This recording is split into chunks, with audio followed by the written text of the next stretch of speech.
Kanegosyo, gusto mo rin ba magkaroon ng growth mindset? So panoorin mo tong video na to para malaman mo yung 5 bagay na dapat mong malaman para magkaroon tayo ng growth mindset. So tara!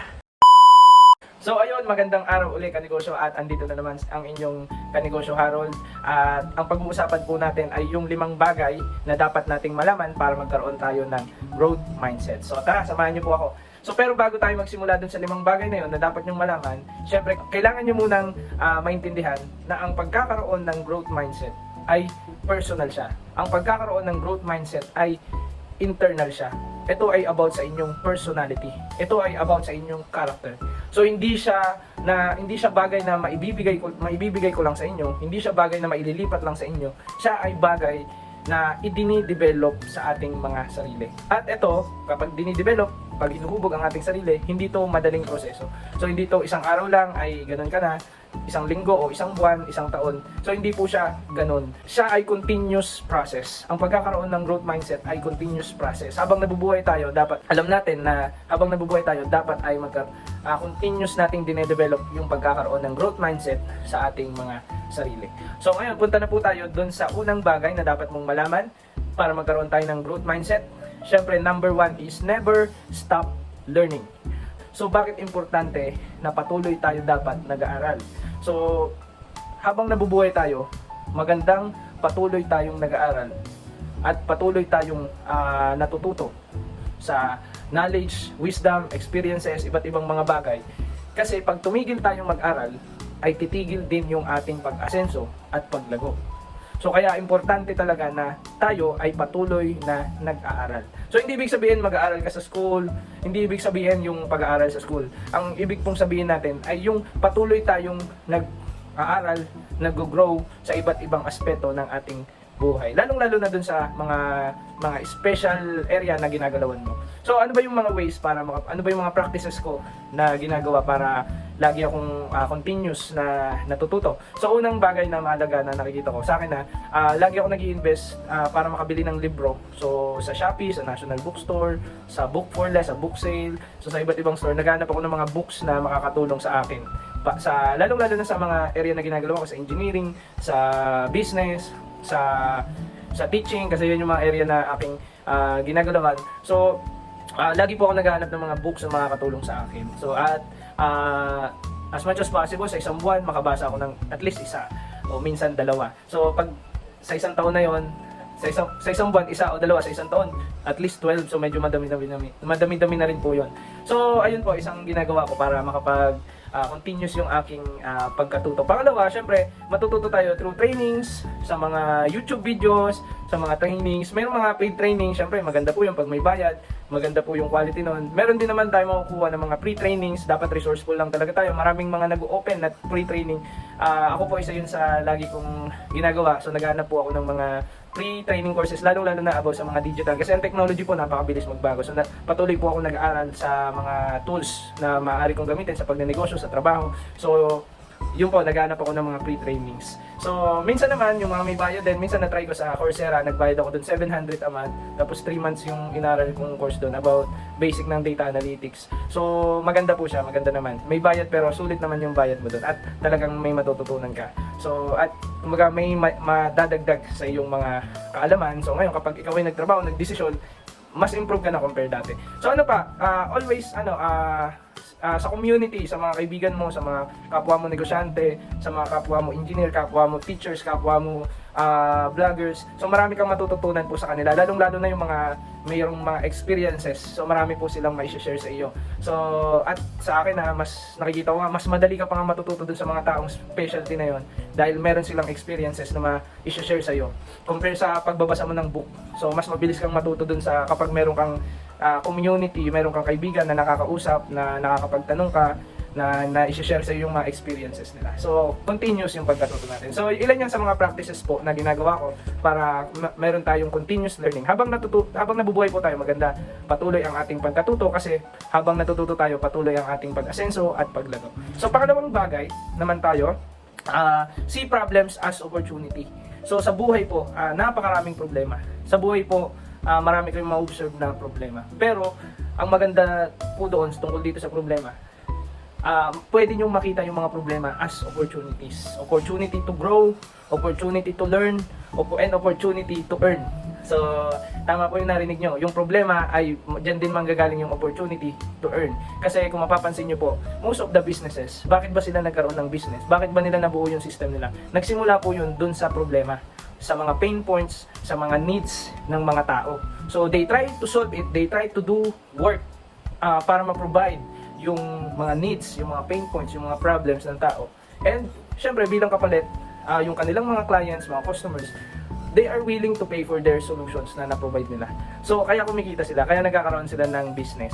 So, opportunity to earn. So, maganda na makita natin, hindi lang naman tungkol sa pera, hindi lang naman tungkol sa negosyo. Maganda sa buhay, makita natin yung problema as opportunity. So, madedevelop din yung pagiging natin, proactive thinkers, yung pagiging positive thinkers. So, mas nakikita mo yung problem as opportunity. So, hindi mo siya nakikita na problem na makakaharang sa pangarap mo, sa goal mo, kundi nakikita mo siya as a stepping stone na makakatulong sa'yo. And next, try and try. Pangatlong bagay na dapat nating malaman, try and try. So, bakit ko sinabing try and try?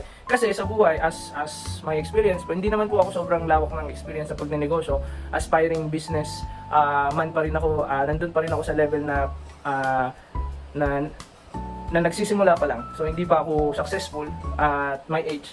Pero, alam ko, nasa tamang direction po ako. So, try and try. Why? Kasi, sa business, sa buhay, makakaranas ka ng failure. Makakaranas ka ng mga pagsubok.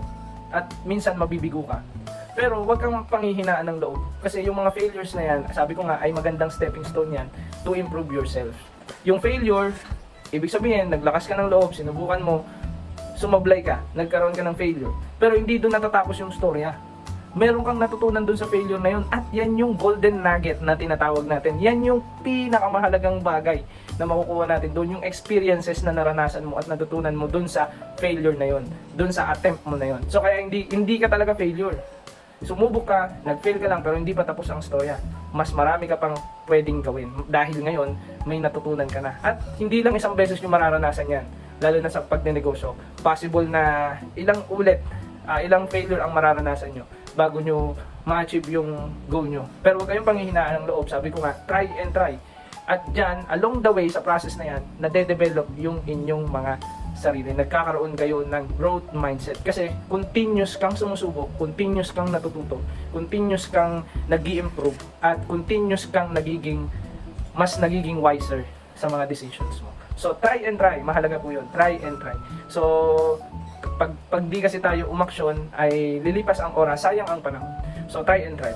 So, and next, number 4 na dapat mong malaman, guys, feedback is a gift. So, feedback is a gift. Why? Kasi, along the way, when you offer something, when you do work, when you do business, meron at merong magko-comment sa'yo. Meron at meron na minsan may pangit na sasabihin, minsan naman tawag dito, positive criticism. So, pero ganun talaga ang buhay, mararanasan mo 'yon. Pero sabi ko sa iyo, ang feedback na 'yan ay sobrang halaga.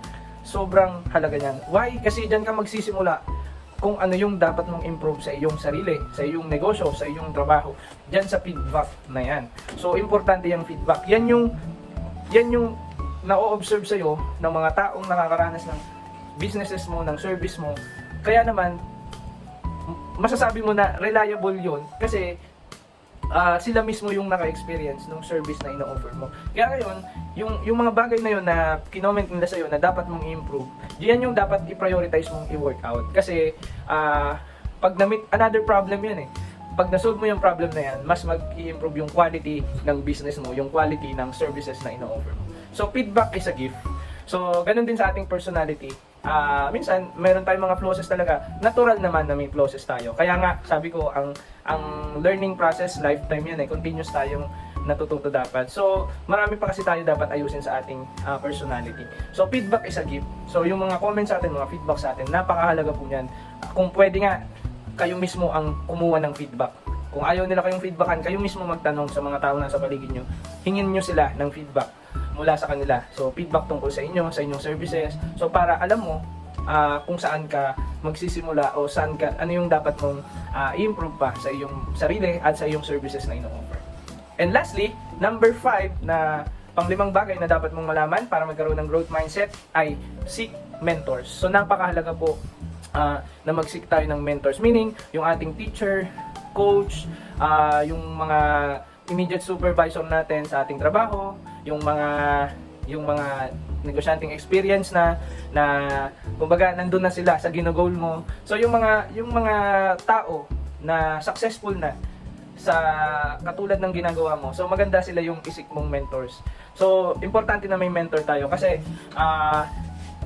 mas makakasave tayo ng time. Yung mga failure nila na naranasan nila, pwedeng hindi mo na maranasan yun dahil sa i-share nilang experiences at wisdom sa'yo na natutunan nila sa mahabang panahon. So i-share nila sa'yo.